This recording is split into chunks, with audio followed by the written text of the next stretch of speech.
প্রিয় সুধী, আমরা আজকে গুরুত্বপূর্ণ একটি বিষয় নিয়ে আলোচনা করার চেষ্টা করব। বিষয়টি হলো স্বামী এবং স্ত্রীর অধিকার।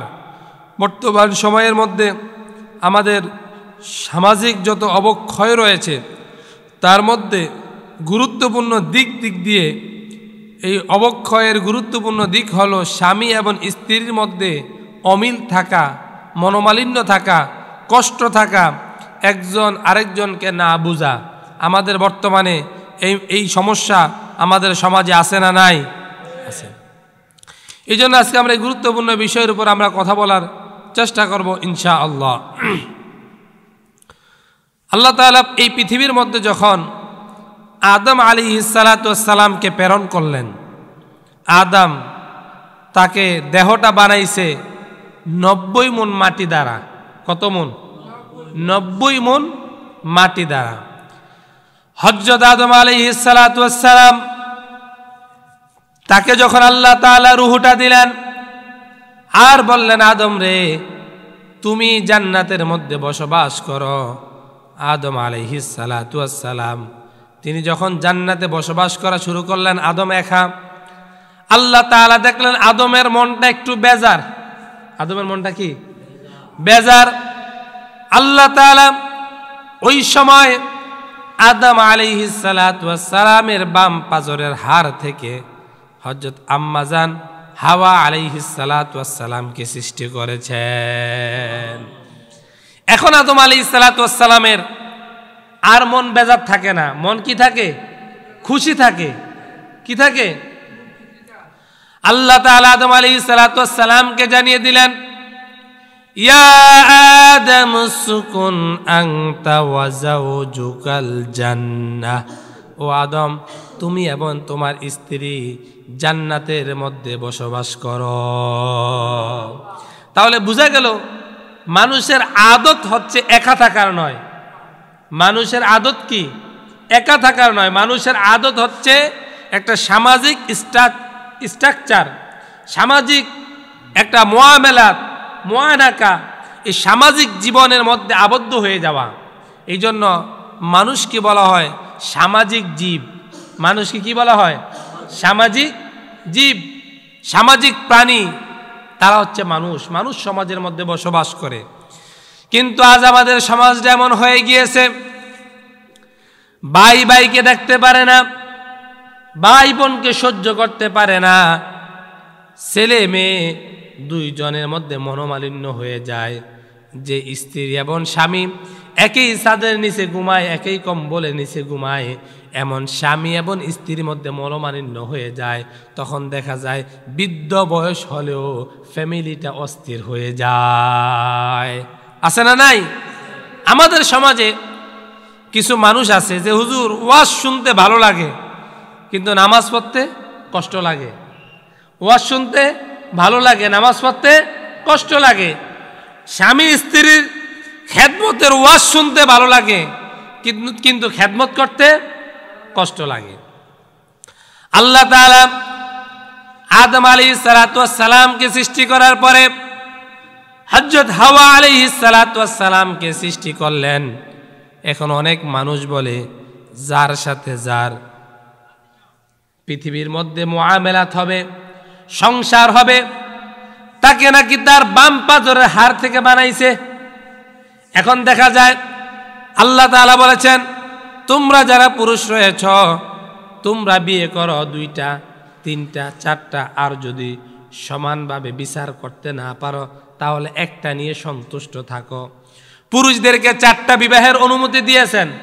এখন যেই পুরুষ একাধিক বিয়ে করেছেন তার হাড় থেকে আল্লাহ কয়জন বানাইছে? প্রশ্ন আছে না? যে পৃথিবীর মধ্যে যদি পুরুষের বাম পাজরের হাড় থেকে বানানোর কারণে যদি এই পৃথিবীর মধ্যে স্ত্রীর মর্যাদা পায়, তাহলে দেখা যায় কোনো পুরুষ তার স্ত্রী মারা যাওয়ার পরে আবার বিয়ে করে, অথবা তিনি দ্বিতীয় বিয়ে করে, অথবা তৃতীয় বিয়ে করে। বিশেষ করে আরব আমিরাতে আপনারা যারা ছিলেন তাদের দেখা গেছে একাধিক পরিবার ছিল, ঠিক কিনা? 2 জন, 3 জন, 4 জন ফ্যামিলি থাকতো, এদের কোনো সমস্যা হয় না। সমস্যা হচ্ছে আমাদের বাংলাদেশে।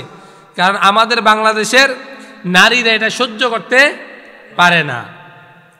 কিন্তু এই ওয়াদা দিয়েছেন আল্লাহ পুরুষদেরকে, আল্লাহ তাআলা স্পেশালি 4টা বিয়ে করার জন্য অনুমতি দিয়েছেন, 2টা 3টা অথবা 4টা। যদি তোমাদের সমান বন্টন করতে না পারো, একটা নিয়ে সন্তুষ্ট থাকো। এই ওয়াদা কার? এই ওয়াজ যদি বাড়িতে গিয়ে করেন তাহলে কিন্তু কারো কারো বাত বন্ধ হয়ে যাবে। কিন্তু বাড়িতে গিয়ে যদি খেদমতের ওয়াজ করেন, বলবেন আপনি বুড়ো হয়েছেন, আমি বুড়া হই না, আমারও তো জীবন আছে, বলে না? বলে কি বলে না? আমার প্রিয় সুধী, আল্লাহ তাআলা বলেন وَمِنْ آيَاتِهِ أَنْ خَلَقَ لَكُمْ مِنْ أَنْفُسِكُمْ أَزْوَاجًا لِتَسْكُنُوا إِلَيْهَا وَجَعَلَ بَيْنَكُمْ مَوَدَّةً وَرَحْمَةً। দুনিয়ার মানুষ শুনে নিয়ে যাও, তোমাদের প্রতি আল্লাহ তাআলার নির্দেশনাবলীর মধ্যে রয়েছে, আল্লাহ যতগুলো নির্দেশ দিয়েছেন তার মধ্যে অন্যতম একটা নির্দেশ হচ্ছে, তো তিনি তোমাদের মধ্য থেকে তোমাদের জন্য জোড়ায় জোড়ায় সন্তান সৃষ্টি করেছে, জোড়ায় জোড়ায় সন্তান সৃষ্টি করেছে। স্বামী এবং স্ত্রী যেন তোমরা তাদের দিকে নজর দেওয়ার পরে প্রশান্তি পাও, আনন্দ পাও। কি পাও? আনন্দ পাও, প্রশান্তি পাও। এই জন্য আল্লাহ তাআলা তোমাদেরকে জোড়ায় জোড়ায় সৃষ্টি করেছেন। পৃথিবীর মধ্যে আদম আলাইহিস সালাতু ওয়াস সালাম, হাওয়া আলাইহিস সালাতু ওয়াস সালাম, তাদের 19 জোড়া সন্তান হয়েছিল। কত জোড়া? কত জোড়া? 19 জোড়া। তো 19 জোড়া সন্তান হয়েছে। তারা ওই সময় বিধান ছিল, এই 2 জোড়ার সাথে অন্য 2 জোড়া, এই জোড়ার ছেলের সাথে ওই জোড়ার মেয়ে, ওই জোড়ার মেয়ের সাথে এই জোড়ার ছেলে। ওই সময় প্রাথমিক অবস্থা এটা ছিল আইন। কিন্তু বর্তমান সময়ের মধ্যে ভাই বোনের মধ্যে বিবাহ কি হারাম? বিবাহ কি? 14 পুরুষের মধ্যে বিবাহ হারাম। এখন স্বামী স্ত্রীর কাছে কিছু অধিকার পাও না, স্ত্রী স্বামীর কাছেও কিছু অধিকার পাও না। কিন্তু আজ আমাদের ফ্যামিলিগুলো ভাঙ্গার অন্যতম কারণ হচ্ছে রাসূলুল্লাহ সাল্লাল্লাহু আলাইহি সাল্লাম আমাদেরকে যে একটা গাইডলাইন দিয়েছেন ফ্যামিলি স্ট্রাকচার গঠনের ব্যাপারে, আমরা কিন্তু ওই গাইডলাইনটাকে ফলো করি না। এই জন্য দেখা যায় আমরা পরবর্তীতে ধরা খেয়ে যাই। এই অবস্থা আছে না নাই? রাসূল বলেছেন নিসাউন কাসিয়াতুন আরিয়াতুন মুমিলাতুন মাইলাত, তোমাদের মাঝে এমন একটা সময় আসবে যেই সময় নারীরা থাকবে কাফর পরা কিন্তু থাকবে উলঙ্গ। বর্তমানে এই অবস্থা আছে না নাই? সাহাবায়ে কেরাম প্রশ্ন করলেন, ওগো আল্লাহর নবী, নারীরা যদি কাপড় পরা থাকে তাহলে উলঙ্গ থাকে কিভাবে? রাসূলুল্লাহ সাল্লাল্লাহু আলাইহি ওয়াসাল্লাম বললেন, এমন টাইট ফিট কাপড় পরবে যা দ্বারা তাদের শরীরের স্ট্রাকচার দেখা যায়, আর এমন পাতলা পোশাক পরিধান করবে যা দ্বারা তাদের গুরুত্বপূর্ণ অঙ্গগুলো বোঝা যায়। এমন মশারির নেকড়া আছে না নাই? প্রতি বছর এই যে ঈদের সময় আসলে পাখি দেশ, পরি দেশ, বিভিন্ন ভারতীয় চ্যানেল দেখে দেখে ওই দেশের পোশাককে বাংলাদেশে আমদানি করে আমাদের দেশে অসংখ্য অগণিত মেয়েরা আত্মহত্যার পথ বেছে নিয়েছে। এই অবস্থা আছে না নাই? এর মূল কারণ হচ্ছে আজ আমাদের পর্দা না থাকার কারণে আমাদের ফ্যামিলিগুলো আজ আমাদের মাঝ থেকে আমাদের কন্ট্রোলের বাহিরে চলে যাচ্ছে। ভারতীয় হিন্দি সিনেমা, নাটক এগুলো দেখার কারণে ননদ এবং ভাবি কিভাবে ঝগড়া করবে, প্র্যাকটিক্যাল এমন সাফের বাক্স আমাদের ঘরে আছে না নাই? স্টার জলসা, জি বাংলা, এরকম ভারতীয় যত সিনেমা আছে, এই সিনেমা শুধুমাত্র আমাদের টেলিভিশনে নয়, আমাদের পকেটের মোবাইলে ইউটিউবের মধ্যে আমাদের প্রত্যেকের পকেটে এখন এই সিনেমা ঢুকে গিয়েছে। এই বাস্তবতা বাংলাদেশে আছে না নাই? রাসূল বলেছেন নিসাউন কাসিয়াতুন আরিয়াতুন মুমিলাতুন মাইলাত, তোমাদের মাঝে এমন একটা সময় আসবে যেই সময় নারীরা কাপড় পরা থাকবে কিন্তু থাকবে উলঙ্গ। রাসূল বলেছেন এমন টাইট ফিট কাপড় পরবে যা দ্বারা তার গুরুত্বপূর্ণ অঙ্গগুলো বোঝা যায়, আর এমন পাতলা পোশাক পরিধান করবে যা দ্বারা তার অঙ্গগুলো দেখা যায়। আর 2 নাম্বার বিষয় হচ্ছে জিনার অনেকগুলো স্তর রয়েছে। কাকে যদি আপনি চোখ দ্বারা ইচ্ছাকৃত একবারে বেশি 2 বারে নজর দেন তাহলে আপনার এটা চোখের জিনা। আপনি যদি তাকে হাত দ্বারা স্পর্শ করতে যান এটা হচ্ছে হাতের জিনা। আপনি যদি তাকে নিয়ে কল্পনা করেন এটা হচ্ছে অন্তরের জিনা।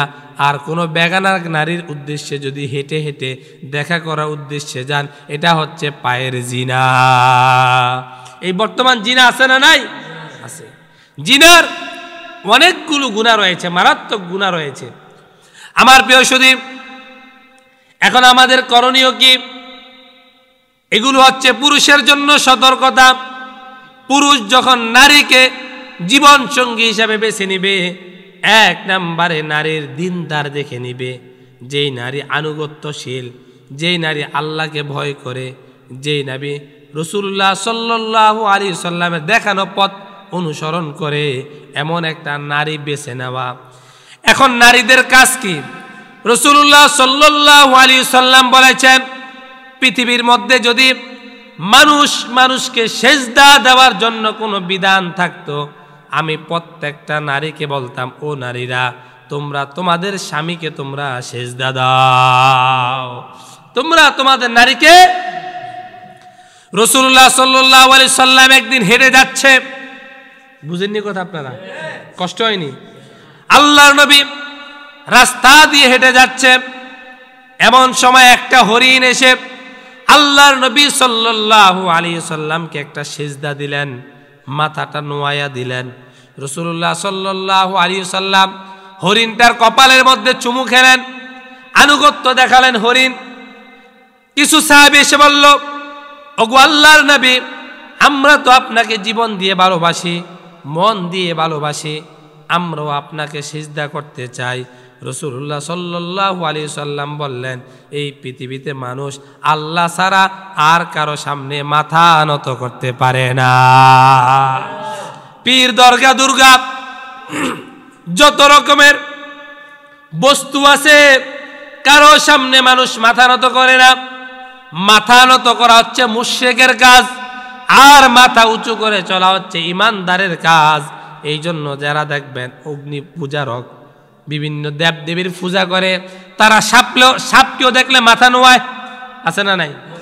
সাপকে দেখলে মাথা নোয়ায়, বিভিন্ন জিনিস দেখলেই মাথা নোয়ায় দেয়, মনে করে যে এটার মধ্যে জানি কি আছে।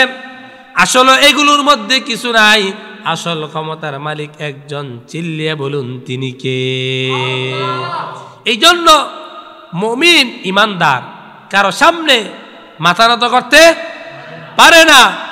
আর মুশরিক, কাফের, বেঈমান যারা রয়েছে তারা কারো সামনে মাথা নত করতে দ্বিধা। রাসূল বললেন, ইমানদাররা কোনো মানুষকে সেজদা করে না। পৃথিবীর মধ্যে যদি মানুষকে সেজদা করার বিধান থাকতো, ও নারী সমাজ, আমি তোমাদেরকে আদেশ দিতাম, তোমরা প্রত্যেকে তোমার স্বামীদেরকে সেজদা করো। এই সেজদার মানে আনুগত্য করো। সেজদার মানে কি?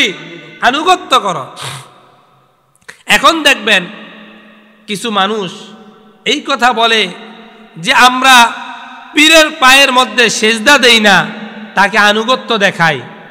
কি করি? আনুগত্য করি, আনুগত্য দেখাই।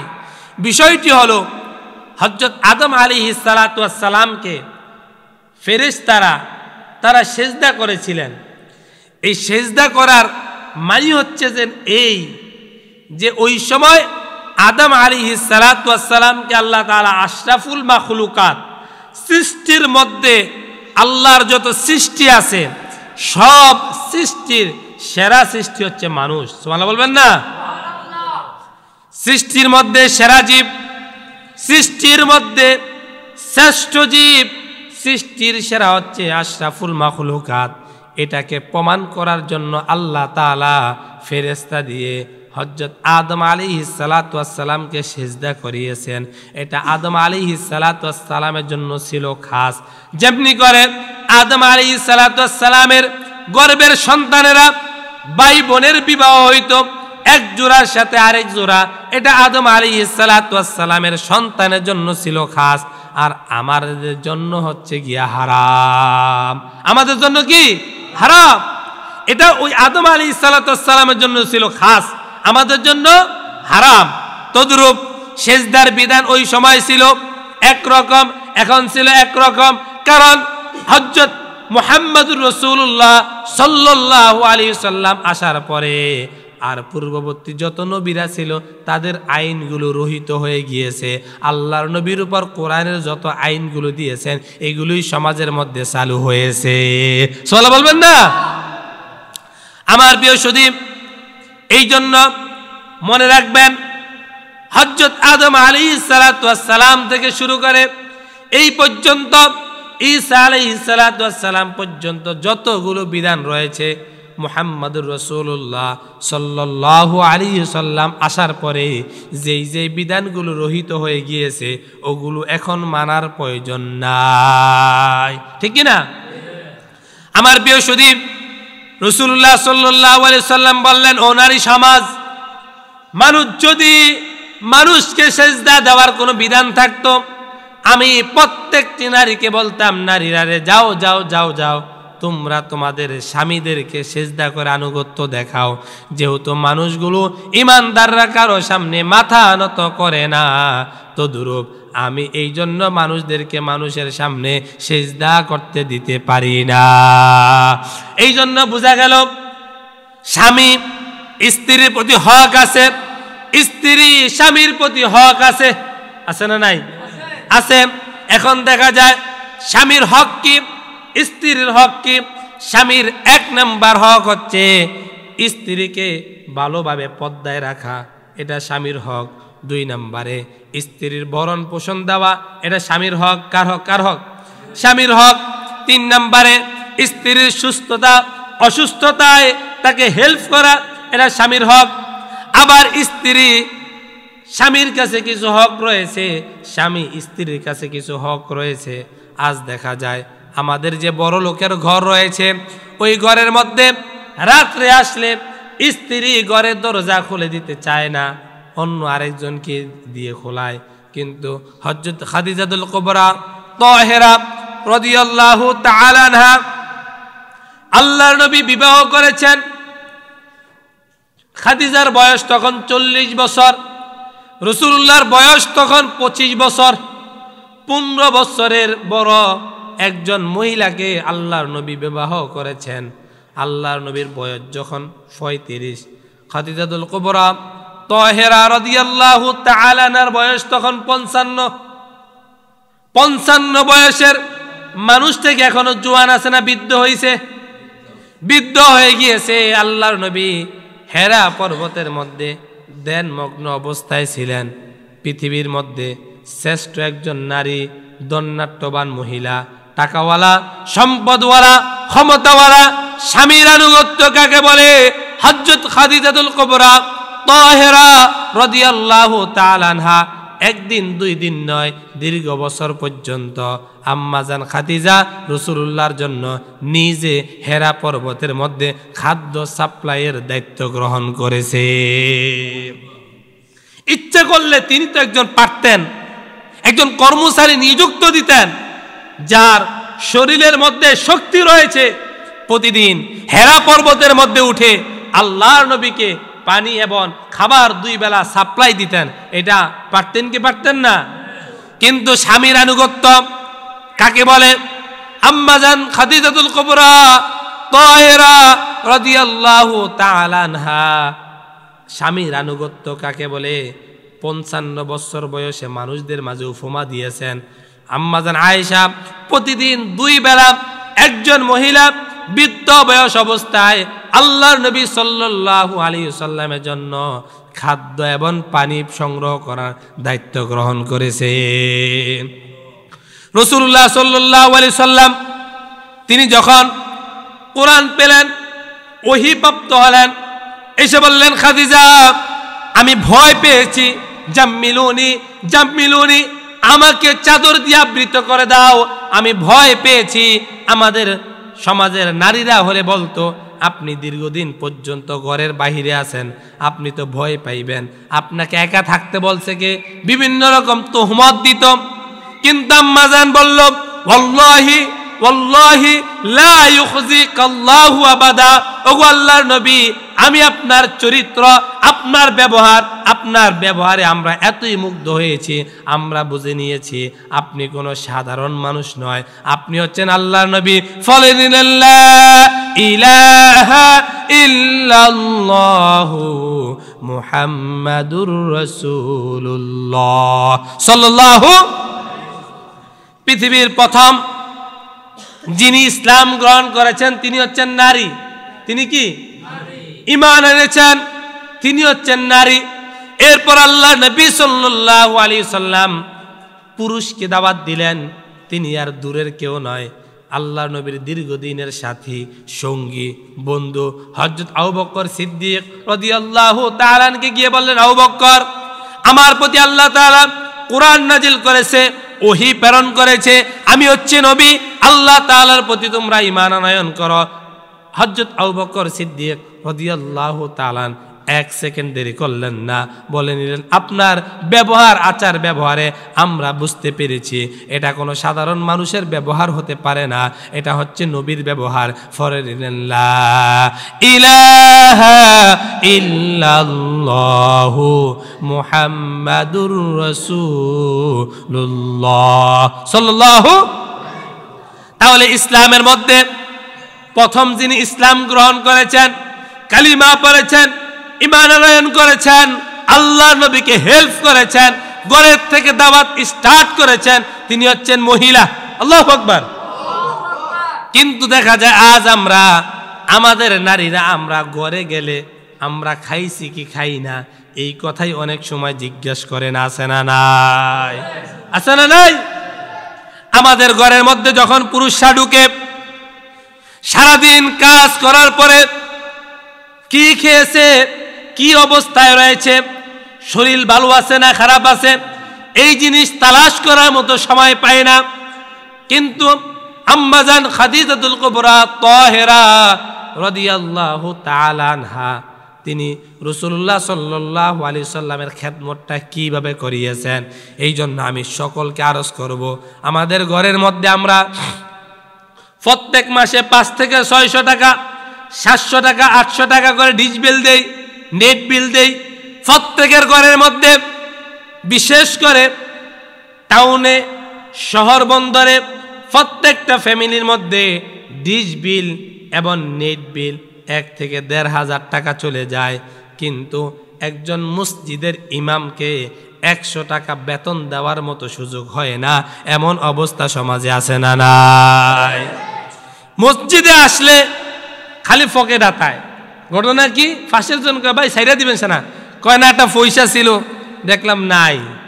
মসজিদে আসলে টোকায় পয়সা, পয়সা বুঝেন তো, মানে ভাঙতি টাকা, 5 টাকা 10 টাকা এরকম কোনো ভাঙতি টাকা আছে কিনা মসজিদে আসলে এটা তালাশ করে।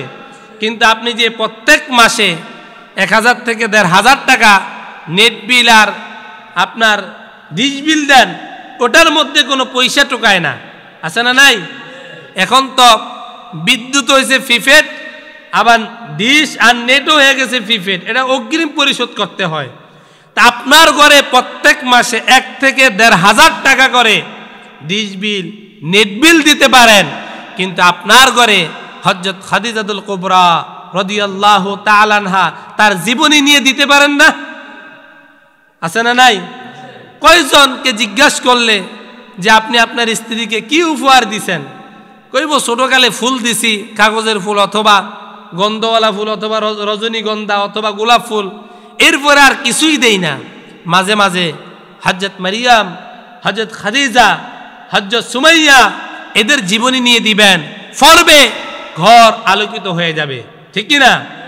এই জন্য নারীদেরকে স্টার জলসা, জি বাংলা এগুলোর মধ্যে আবদ্ধ করে দিয়ে ফ্যামিলিটাকে ধ্বংস করে দিবেন না।